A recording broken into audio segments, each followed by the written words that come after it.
ወጥቶ ከምንጩ ከጠጣ በኋላ ተመልሶ ወደ ተራራው ሲመለስ መሃል መንገድ ላይ ያለ ይደክመዋል፣ ውሃ ይጠማዋል። ስለዚህ ተመልሶ እንደገና ወደ ምንጩ ይወርዳል ማለት ነው። ስለዚህ ምንጩን ይናፍቃል።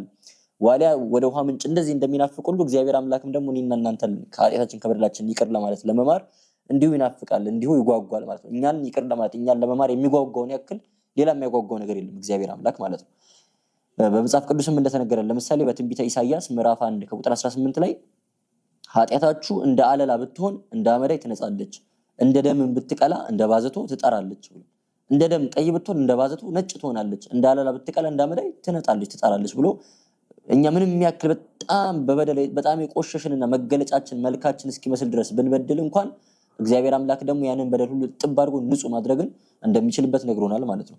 መጽሐፈ ምሳሌ ላይም ጻድቅ 7 ጊዜ ይወድቃል ይነሳልም የሚል ኃይለ ቃል አለ። ጻድቅ 7 ጊዜ ይወድቃል ይነሳልም መጽሐፈ ምሳሌ ምዕራፍ 24 ከቁጥር 16 ላይ ማለት ነው። እንግዲህ 7 ጊዜ ወድቆ የሚነሳው ጻድቅ ከሆነ ኃጢአተኛ ምን ያክል ጊዜ እንደሚወድቅ አስቡት። ጻድቅ የሆነ ሰው ቅዱስ የተባለ ሰው በእግዚአብሔር ፊት የጸደቀ ሰው 7 ጊዜ ወድቆ 7 ጊዜ የሚነሳ ከሆነ እንደኔና እንደናንተ ያለ ኃጢአተኛ ምን ያክል ጊዜ ይወድቃል ብሎ ደግሞ ራስን መጠየቅ ያስፈልጋል ማለት ነው። ስለዚህ በኃጢአት ደጋግመን መውደቃችን ተስፋ ላይ ያስቆርጠን አይገባም ማለት ነው። ይሄ የታወቀ ነገር ስለሆነ አንድ ክርስቲያን ደጋግሞ መውደቁ ደጋግሞ ኃጢአት በደል መስራቱ ክርስቲያን ያለ መሆኑ ወይም እግዚአብሔር ያለ መውደዱ መገለጫ አይደለም።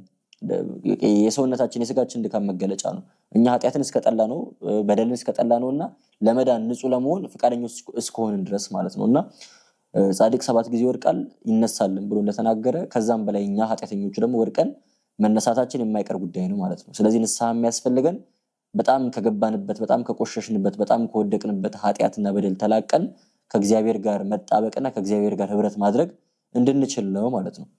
እንግዲህ ሌላኛው ርዕሰ ጉዳይ ንስሐ የሚገባ ሰው የሚያልፍባቸው ደረጃዎች ናቸው። ማለትም ንስሐ ስንገባ መጀመሪያ ምንድነው የምናደርገው ከዛ ምንድነው የምናደርገው እያልን የምናልፍባቸው ስቴፖች ወይም ደረጃዎች አሉ። እነሱን በተመለከተ ማለት ነው። እንግዲህ ንስሐ ስንገባ የምናልፍባቸው ዋና ዋና የሚባሉ 3 ደረጃዎች አሉ። ከነዚህ 3 ደረጃዎች ውስጥ የመጀመሪያው የንስሐ ሐዘን ይባላል።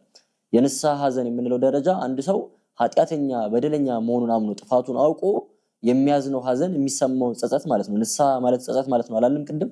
ጸጸት ስለሆነ አንድ ሰው ኃጢአተኛ መሆኑን ባወቀበት ባመነበት ጊዜ ላይ ኃጢአቱን በደሉን አስቦ የሚያዝነው ሐዘን የሚጸጸተው ጸጸት ማለት ነው። በወንጌላችን ላይ በማቴዎስ ወንጌል ምዕራፍ 5 ከቁጥር 4 ላይ ጌታችን አንቀጸ ብፁዓንን ሲያስተምር የሚያዝኑ ብፁዓን ናቸው መጽናናትን ያገኛሉ የሚል ትምህርትን አስተምሮ ነበር። የሚያዝኑ ማለት ምን ማለት ነው የሚሉን ቅዱሳን አባቶቻችን ሲተረጉሙ ሀብት ወደመብኝ ዘመድ ሞተብኝ ብለው የሚያዝኑ ሰዎች ማለት አይደለም ብለው የተገባ ልናዝኑ የሚገባ የተገባ ሐዘን አለ ካሉ በኋላ ከነዚህ ልናዝናቸው ከሚገቡ የተገቡ ሐዘኖች ውስጥ የመጀመሪያው የራስን ኃጢአት የራስን በደል አስቦ ማዘን ነው።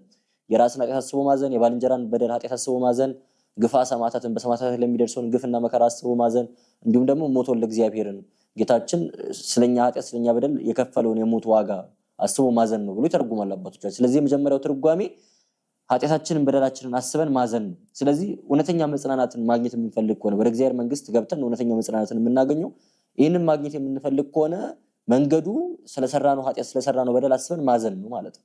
ስለዚህ ንስሐ የመጀመሪያ ደረጃው ማዘን ነው።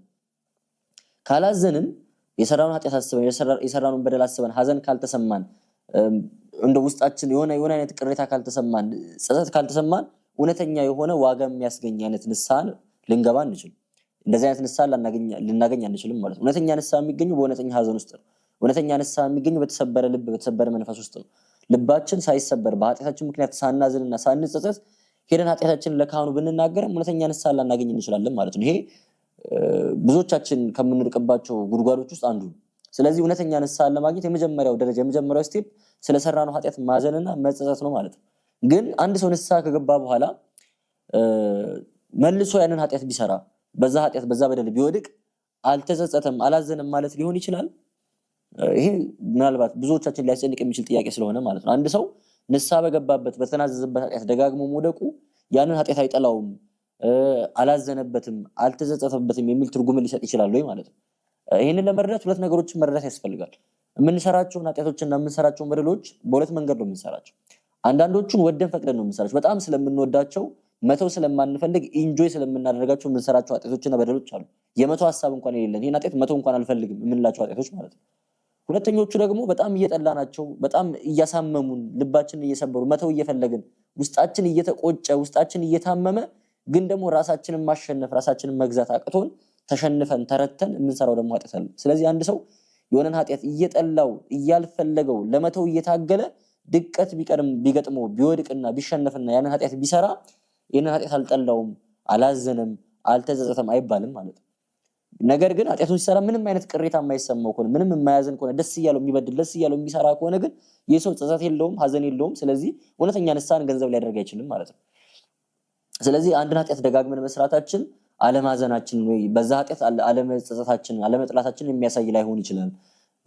ቀድመን ራሳችንን መጠየቅ ያለብን ይህንን ኃጢአት ስሰራ ምንድነው የሚሰማኝ የሚለውን ስሜት ነው ማለት ነውና አንድ ሰው በጣም እየጠላ በጣም እያልፈለገ ኃጢአት ሊሰራ ይችላል። ለዛ ነው ቅዱስ ጳውሎስ በሮሜ መልእክቱ ላይ ሲናገር ምን ይላል? በሮሜ ምዕራፍ 7 ቁጥር 15 ላይ የማደርገውን አላውቅም፣ ማድረግ የማልፈልገውን የማልወደውን ክፉን ነገር አደርጋለሁና የምወደውን ዳሩ ግን የምወደውንና በጎውን ላደርግ የምፈልገውን ነገር ደግሞ አላደርገውምና ይላል።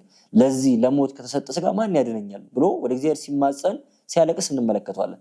ማድረግ የማልፈልገውን መጥፎውን ነገር አደርጋለሁ፣ ማድረግ የምፈልገውን በጎውን ነገር ደግሞ አላደርግም፣ ለዚህ ለሞት ከተሰጠ ስጋ ማን ያድነኛል ብሎ ሐዋርያው መምህራችን ቅዱስ ጳውሎስ ሲጮህ እንመለከታለን ማለት ነው። ስለዚህ እውነተኛው ሐዘን እውነተኛው ጸጸት ያለው ሰው እውነተኛ ንስሐን ገንዘብ ማድረግ ይችላል። እውነተኛ ሐዘንን በእግዚአብሔር ፊት ማዘን ያልቻለ ማልቀስ ያልቻለ ሰው ደግሞ እውነተኛ ንስሐን ገንዘብ ማድረግ አይችልም ማለት ነው። ለዛ ነው ቅዱስ ጳውሎስ በሁለተኛ ቆሮንቶስ መልእክቱ ላይ ምዕራፍ 7 ቁጥር 10 ስናነብ ምን ይላል? እንደ እግዚአብሔር ፈቃድ የሆነ ሐዘን ጸጸት የሌለበትን ወደ መዳንም የሚያደርሰውን ንስሐ ያደርጋልና የዓለም ሐዘን ግን ሞትን ያመጣል አለ። እውነተኛ እንደ እግዚአብሔር ፈቃድ የሆነ ሐዘን ጸጸት የሌለበት ነው። ጸጸት የሌለበት ማለት ወደ ኋላ መመለስ የሌለበትን ማለት ነው።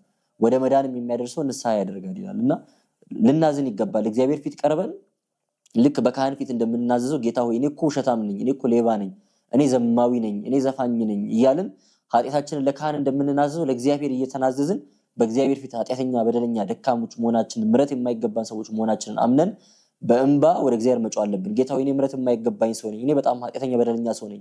ምሕረት የሚገባኝ ስለሆንኩ ሳይሆን አንተ በጣም መሐሪ ስለሆንክና ፍቅርህ በጣም እጅግ ብዙ ስለሆነ ከኔ ኃጢአት ብዛት ከኔ ኃጢአት ጥልቀት ያንተ ቸርነት ያንተ ምሕረት ስለሚበዛ ስለሚጠልቅ እባክህን ኃጢአቴን በደሌን መተላለፌን ይቅር በለኝ እያልን እግዚአብሔር አምላክ በቸርነት በምሕረት እንዲጎበኘን ወደ እግዚአብሔር መማፀን ወደ እግዚአብሔር መጮህ ያስፈልጋል ማለት ነው። ይሄ የንስሐ ሐዘን ብለን የምንናገርለት የመጀመሪያው ደረጃ ነው። በእግዚአብሔር ፊት ገና ለካህኑ ሳንናገር ገና ከሳቸው ጋር ሳናወራ ሌላ ምንም ነገር ከማድረጋችን በፊት ራሳችንና እግዚአብሔር ብቻ ባለንበት ሰው ራሱን በእግዚአብሔር ፊት አቅርቦ በደሉን በማመን በማዘን ምሕረትን የሚማጸንበት ይህ ደረጃ የንስሐ ሐዘን ይባላል። ይሄ የመጀመሪያው ደረጃ ነው ማለት ነው። ይህንን ደረጃ ካለፍን በኋላ ከጸለይን በኋላ ካለቀስን በኋላ የእግዚአብሔርን ምሕረት ከተማጸንን በኋላ ወደ ሁለተኛው ደረጃ እናልፋለን። ሁለተኛው ደረጃ ደግሞ ኑዛዜ ነው። በካህን ፊት የምናደርገው መናዘዝ ማለት ነው። ይሄ ደግሞ ምንድነው?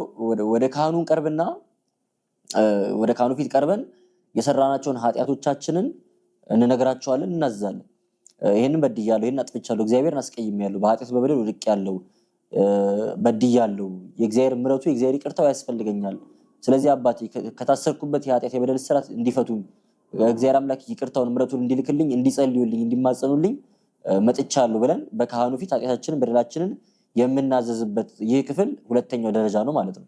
ይሄ ኃጢአትን ለካህን መናዘዝ ለእግዚአብሔር ነቢይ ለእግዚአብሔር ሰው መናገር በብሉይ ኪዳንም በሐዲስ ኪዳንም ያለ ስርዓት ነው። ጠቢቡ ሰለሞን በመጽሐፈ ምሳሌ ምዕራፍ 28 ላይ ሲናገር ከቁጥር 13 ላይ ኃጢአቱን የሚሰውር አይለማም፣ የሚተዋትና የሚናዘዝባት ግን ምሕረትን ያገኛል በማለት ኃጢአቱን የሚደብቅ የሚሸሽግ ሰው አይለማም። አይለማም ማለት አይጸድቅም ማለት ነው። በካህን ፊት ቀርቦ ኃጢአትን መናዘዝ ነው ማለት ነው። ሶስተኛውና የመጨረሻው ደረጃ የቀኖናና የፍትሐት ደረጃ ነው፣ ወይም ደግሞ የቀኖናና የፍትሐት ጊዜ ማለት ነው። ለካህኑ ኃጢአታችንን ከተናዘዝን በኋላ ካህኑ ከሰሙ በኋላ እንደሰራነው ኃጢአት ሁኔታ ከገባንበት የኃጢአት ጉድጓድ እኛን ማውጣት የሚችል ማላቀቅ የሚችል የመፍትሄ ሐሳብ ያቀርባሉ። ይህ የመፍትሄ ሐሳብ ስጋችንን የምንጎስምበት ስጋችንን የምንቀጣበት ነው። ቀኖና ተብሎ ይጠራል። ቀኖናው ወሰን የለውም። ካህኑ እንደ ኃጢአታችን ሁኔታ ይጠቅመዋል ይበጀዋል ብሎ ያሰቡትን አይነት ቀኖና ሊሰጡን ይችላሉ። በጣም መንፈሳዊ ለሆነ ሰው ትንሽ ቀኖና ሊሰጠው ይችላል። ወይ ደግሞ በጣም መንፈሳዊ ለሆነ ሰው በጣም ከባድ ቀኖና ሊሰጠው ይችላል። በጣም መንፈሳዊ ነው፣ ለክርስትና ቅርብ ነው፣ በጣም ብዙ መልካም ስራዎችን ይሰራል። ከዛ ግን ትንሽ ኃጢአት ሰራ። እሱ ለሰራው ትንሽ ኃጢአት በጣም ብዙ ቀኖና ሊሰጠው ይችላል። ከዛ ደግሞ ብዙ መንፈሳዊ ላልሆነ ሰውና በጣም ብዙ ኃጢአት ህይወት ውስጥ ላለ ሰው ደግሞ በጣም ትንሽ ቀኖና ሊሰጠው ይችላል። የኃጢአቱ መጠን ታይቶ ከኃጢአቱ ጋር የሚመጣጠን አይደለም የሚሰጠው ቀኖና። ቀኖና ለኃጢአታችን የሚሰጠን ቅጣት አይደለም። በነገራችሁ ላይ ተመጣጣኝ ቅጣት። ለምሳሌ አንድ ሰው ወንጀል ሰርቶ ፍርድ ቤት ሲቀርብ ፍርድ ቤቱ በተቻለ አቅም ከሰራው ወንጀል ከሰራው ጥፋት ጋር ተመጣጣኝ የሆነ ቅጣትን ነው የሚሰጠው። ካህናት የሚሰጡት ቀኖና ግን እንደሱ ያለ ቅጣት አይደለም። ቅጣትነቱ ለስጋችን ነው እንጂ ካህናት የሚሰጡት ቀኖና መድኃኒት ነው፣ እንደሰራነው ኃጢአት አይነት ማለት ነው። አንድ ሰው እንደሚፈተንበት ኃጢአት ያለ አይነት ለምሳሌ በጣም የሚፈተነው በስስት ከሆነ፣ በንፉግነት ከሆነ፣ በስርቆት ከሆነ ካህኑ ምጽዋት እንዲሰጥ ሊያዙት ይችላሉ። ምክንያቱም ስስት፣ ንፉግነት፣ ስርቆት የመሳሰሉት ራስ ወዳድ የሚያደርጉት ከሰዎች መቀማትን ለሰዎች መከልከልን የሚያበረታቱ ኃጢአቶች ስለሆኑ እነዚህን ኃጢአቶች ማሸነፍ የምንችለው ደግሞ በልግስና ነው። ስለዚህ ምጽዋት ስንሰጥ ስስትን እያሸነፍን ነው፣ ንፉግነትን እያሸነፍን ነው ማለት ነው። ስለዚህ እንደምንሰራው እንደምንፈተንበት ኃጢአት አይነት ካህኑ ከዛ ኃጢአት የምንላቀቅበትና ለዛ ኃጢአት መፍትሄ መሆን የሚችልን ቀኖና ይሰጡናል ማለት ነው።